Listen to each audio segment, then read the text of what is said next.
Manchurian की शुरुआत कब और कहाँ से हुई थी?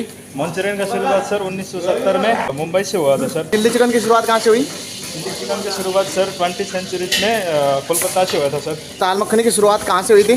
सर दाल मखनी की शुरुआत दिल्ली के मोती महल रेस्टोरेंट से हुई थी और इसकी खोज शेफ कुंदनलाल गुजराल जी ने की थी। बोला रोटी के पेड़े कितने ग्राम के होते हैं? 60 ग्राम का होता है शेप। लच्छे के?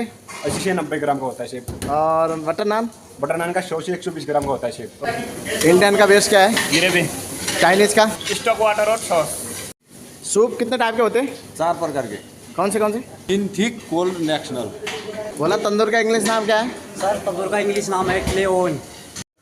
तंदूर का बेस क्या है? तंदूर का बेस एंकर है शेफ। लाल मांस की शुरुआत कब और कहाँ से हुई? 18th सेंचुरी में राजस्थान में लाल मांस की शुरुआत हुई थी सर। 18th सेंचुरी में राजस्थान से। क्वांटिटी का बेस क्या है बोला? 5 mother sausage chef. 5 mother sauce का नाम बताना। पॉलिडाइल सॉस, स्पैगुलर, वेजिटेबल, टमाटो, वोलुटे।